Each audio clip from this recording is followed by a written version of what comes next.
की हुई है या जो वैष्णवता धारण किए हुए है, इसका कोई उपहास करे, हमें कोई गाली दे, हमें कोई मारे, तो हम सहेंगे।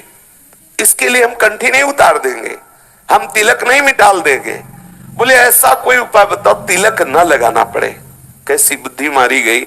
स्वामी के दासत्व को छुपाने के लिए तुम बोल रहे हो? अरे हम खुला करके चलेंगे, फिर जो हमें गालियां मिलेंगी ना, वो हमारे स्वामी को प्रीति प्रदान करने के लिए विवश कर देंगी। ध्यान देना, जब हमें कोई गाली देगा ना इस भेष के लिए, इस कंठी के लिए, इस तिलक के लिए, और हम सहेंगे ना, तो मेरा स्वामी देख रहा है, वो रीझ जाएगा, वो प्रीति प्रदान करेगा। बिल्कुल कहीं भी अपनी वैष्णवता से चूक मत करना, ये बहुत बड़ा लाभ है। कहीं ऐसा ना हो कि आप तिलक लगाने में, कंठी धारण करने में, जो गुरु मंत्र है उसकी माला करने में, पाठ करने में, ठाकुर सेवा में आप प्रमाद युक्त हो जाए कि लोग ऐसा कहते हैं, लोग ऐसा कहते। नहीं, मारी गारी सब सही है, चाहे कोई हमें मारे भी तो हम नहीं अपने आचार्य परंपरा, अपने गुरु परंपरा की दी हुई भगवत उपासना की अवहेलना नहीं करेंगे। ये बैठा लो, ये प्रपंच की वायु ऐसी बहेगी, एक दूसरे की निंदा, ईर्ष्या, यही तो प्रपंच और है क्या है। और ये होगा जब तक भगवत साक्षात्कार नहीं होता, चाहे जिस वेश में हो, चाहे जिस देश में हो, ये प्रपंच उसको ग्रसित रखेगा। वो एक दूसरे की निंदा, एक दूसरे की अवहेलना, एक दूसरे को नीचा ऊंचा, ये सब यही तो प्रपंच है। तात सुनो मायाकृत गुण और दोष अनेक, गुण या उभय न देखी, देखी सो अविवेक। अविवेकी पुरुष ये देखता है, किसी को गुणवान, किसी को गुणों से हीन, किसी को नीच, किसी की स्तुति, किसी की निंदा, ये सब मायाकृत है। एकमात्र मेरा प्रीतम है। चलो आप हमें गाली दो, आप हमें मारो, लेकिन हम प्रणाम करेंगे अंदर से, मेरे प्रीतम।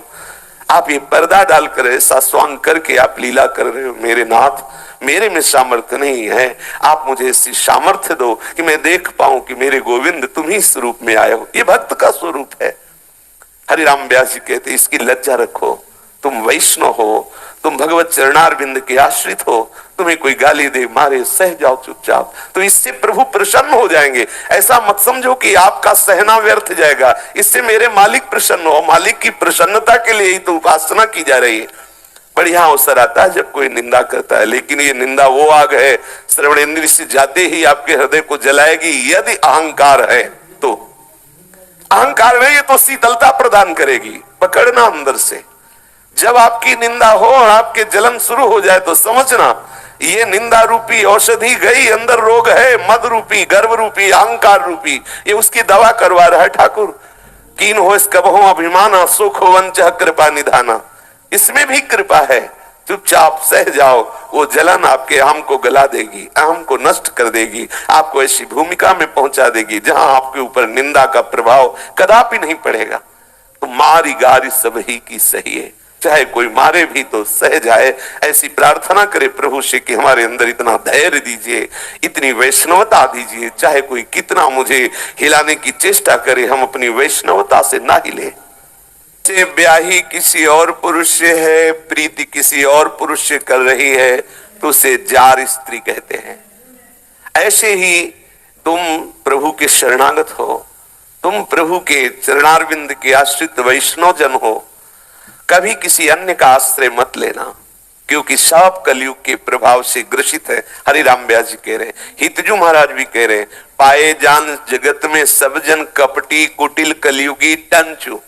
सबको कलयुग ने स्पर्श करके बुद्धि मलिन कर दी है, इसलिए तुम किसी अन्य का आश्रय मत लेना। किसका आश्रय लो? हरि रूपी भरतार का आश्रय लो। हमारे स्वामी, हमारे प्रीतम, हमारे पति, हमारे प्राणनाथ, हमारे जीवन धन, हमारे रक्षक, हमारे आराध्य देव हैं। अपने आराध्य देव का ही आश्रय लो और संग करो विमद संतों की। जो भगवत प्रेमी महात्मा जन हैं, शरीर, विद्या, रूप, नाना प्रकार की पद प्रतिष्ठा, इसके अहम से रहित होकर प्रभु के दासत्व से युक्त है, ऐसे भगवत प्रेमी महात्माओं का संग करो। विमद या आप अहंकार रहित होकर के भगवत प्रेमी महात्माओं का संग करो। हरि को अपना भरतार मानने वाले वैष्णवजन किसी अन्य का आश्रय, अन्य का सहयोग मत लेना, क्योंकि सब कलयुगी टंचु, कलयुग ने बुद्धि को मलिन कर रखा है। यदि किसी अन्य का आश्रय लोगे तो हरि आश्रय छूट जाएगा। एक उपासक ने कहा कि कोई भी राम कृष्ण नहीं है, ये सब कल्पना है, ऐसा उसने बताया कि किसी ने, बहुत सम्माननीय व्यक्ति ने सिखाया, कोई राम कृष्ण नहीं, ये सब कल्पना है, ये सब शास्त्रों में पंडितों ने अपनी चतुराई लिखी है। अरे तुम क्यों व्यर्थ में फंसते हो? हाँ, आत्मा का ध्यान करो। लो, आत्मा कौन है? श्री कृष्ण ही तो है। अघोर अज्ञान, स्वयं कोई अनुभूति नहीं, कोई परमार्थ में प्रवेश नहीं, हजारों लोगों को शिक्षा दी जाती है कैसे कैसे सत्य मार्ग का कैसे अवलंबन लिया जाए, कैसे हम जाएं। इसीलिए 10वां शास्त्रम प्रमाणन्ते कार्याकार्य